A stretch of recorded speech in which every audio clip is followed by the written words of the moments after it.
নমস্কার বন্ধুরা, কেমন আছেন সবাই? আশা করি সবাই ভালো আছেন এবং সুস্থ আছেন। আমি জয়শ্রী, আজকে চলে এসেছি একটা হেলদি এবং টেস্টি হালকা পাতলা চিকেনের ঝোল। তো দেখতেই পাচ্ছেন কড়াই বসে দিয়েছি, কড়াইতে সর্ষের তেল অল্প করে দিয়েছি এবং গোটা গরম মশলা আর শুকনো লঙ্কা ফোড়ন দিয়েছি। এবার কড়াইতে তেল ভালো করে এবং মশলাগুলো ভাজা হয়ে গেলে ওখানে আমরা দিয়ে দেবো রসুন, একটু থেঁতো করা। রসুনটা কিন্তু পরিমাণে একটু বেশি দিতে হবে, আর বাকি সব মশলা কম দিলেও চলবে। তো এখানে আমি নিয়েছি 1 কেজি চিকেন। তো 1 কেজি চিকেনটা আমি অলরেডি আধ ঘন্টা হয়ে গেছে আমি লবণ, হলুদ এবং লেবুর রস দিয়ে ওকে ম্যারিনেট করে রেখেছি। তো রসুনটা ভাজা হয়ে গেলে, রসুন থেকে সুন্দর একটা স্মেল এলে, রসুনটা কিন্তু থেঁতো করা রসুন, সুন্দর করে স্মেল এলে তারপরে দিয়ে দিয়েছি পেঁয়াজ কুচো।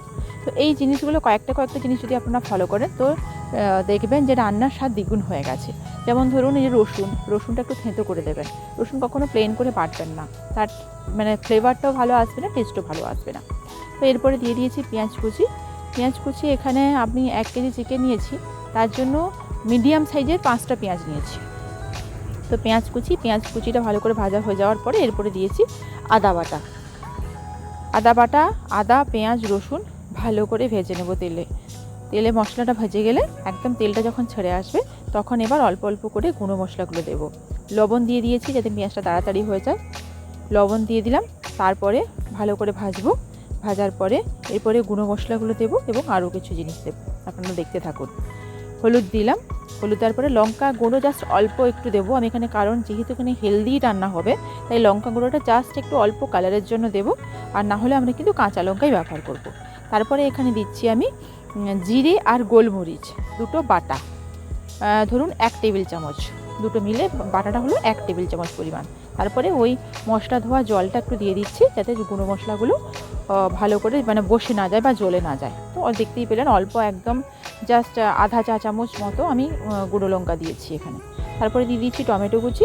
এবার ভালো করে মশলাটা একদম তেল ছেড়ে আসবে, মশলাটা ভালো করে কিন্তু কষতে হবে। মশলাটা ভালো করে তেল ছেড়ে আসার পরেই এরপরে আমি যে ম্যারিনেট করে রেখেছিলাম চিকেনটা, ওই চিকেনটা থেকে কিন্তু অলরেডি জল বেরিয়ে গেছে, ওই জলটা কিন্তু দেওয়া যাবে না, ওই জলটা থেকে ছেঁকে একদম চিকেনটা তুলতে হবে। তো আমি গোটা কাঁচা লঙ্কাগুলো ভীষণ ঝাল, আপনারা যে যেরকমভাবে পরিমাণ লঙ্কা খান, কারো যদি লঙ্কা বেশি খান আরও কয়েকটা কাঁচা লঙ্কা দিতে পারেন, আর কেউ যদি কম খান তাহলে কম দেবেন। তো সেই গিয়ে আমি ম্যারিনেট করে রেখেছিলাম বলে ওই জলটা নিচে বেরিয়ে গেছে, ওখান থেকে ছেঁকে আমি চিকেনগুলো এবার ওই মশলার উপরে চিকেনগুলো তুলে দেবো।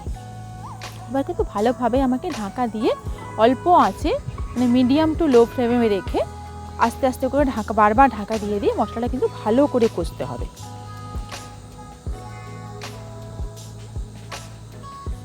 ভালো করে মাংস এবং মশলা ঢাকিয়ে কষতে হবে। বন্ধুরা, এইভাবে আপনারা রান্না করে দেখবেন, শীতের দিনে খুবই ভালো লাগে খেতে এবং স্বাস্থ্যের পক্ষেও খুব ভালো, যেহেতু অল্প তেল মশলা দেওয়া আছে এবং বেশি কোনো গুঁড়ো মশলা বা অন্য কোনো মশলা এখানে ব্যবহার করিনি। তো সেই কারণেই এর প্রচুর উপকার আছে। আর বন্ধুরা, এর মাঝখানে বলে রাখি, যদি আপনাদের ভালো লাগে আমার এই রান্না, তো আমার চ্যানেলে অনেক রান্নারই রেসিপি আছে, ওখানে প্লে লিস্টে আলাদা করে কুকিং চ্যানেল করা আছে, আপনারা যদি দেখতে চান ওখানে দেখতে পারেন। আর আমার একটা ব্লগিং চ্যানেল, ব্লগিং শর্ট সমস্ত কিছুই আপডেট দিই। তো যদি আমার চ্যানেল ভালো লাগে এবং আমার এই ভিডিওটা ভালো লাগে বা অন্যান্য যে কোনো ভিডিও ভালো লাগলে অবশ্যই একটা লাইক করবেন আর পাশে থাকা নোটিফিকেশান বেলটি অন করে দেবেন। আর যদি আপনি সাবস্ক্রাইব না করে থাকেন তাহলে সাবস্ক্রাইব করে দেবেন। তো চলুন, আমি তার আগে আলু ভেজে রেখেছিলাম, লবণ হলুদ দিয়ে আলু ভেজে রেখেছিলাম, ওই আলু এবং চিকেন ভালো করে একদম কষে নিলাম। যত দেখবেন ঢাকা দেওয়ার পরে চিকেন থেকে জল বেরিয়ে আসে, ওই জলটাকে একদম ঢাকিয়ে মেরে দিতে হবে। ওই জলটা যখন মরে আসবে, মাংস থেকে যখন তেল ছেড়ে আসবে, তখন ভাবে রান্নাটা কমপ্লিট। তো এরপরে দেখতে পেয়েছেন মাংস আর একদম তেল আলাদা হয়ে গেছে। তো যেহেতু এখানে গুঁড়া লঙ্কা বা অন্য কোনো বেশি মশলা ব্যবহার করি, তাই রঙটা একটু ফ্যাকাসে লাগছে, ওতে কোনো অসুবিধে নেই, ওটা একটু যখন ঠান্ডা হয়ে যাবে ঠিক হয়ে যাবে, টেস্ট কিন্তু খুব ভালোই হবে।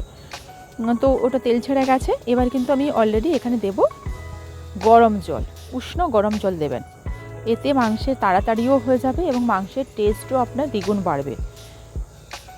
তো উষ্ণ গরম জল দিয়ে দিয়েছি, মাংস তো প্রায় 80% সেদ্ধ হয়ে গেছে, আলু 80% সেদ্ধ হয়ে গেছে, জাস্ট একবার একটু ঢাকিয়ে দেবো। ঢাকিয়ে দেওয়ার পরে অল্প একটু গরম মশলা ছড়িয়েই দিলেই মাংস সেদ্ধ হয়ে যাবে এবং মাখা হয়ে গেলে অল্প গরম মশলা ছড়িয়ে নামিয়ে দেবো। তো বন্ধুরা, যদি ভিডিওটা ভালো লাগে বা রান্নাটা ভালো লাগে অবশ্যই বাড়িতে ট্রাই করবেন এবং যদি ভালো লাগে অবশ্যই একটা লাইক করবেন। এতক্ষণ পাশে থাকার জন্য থ্যাংক ইউ, টাটা।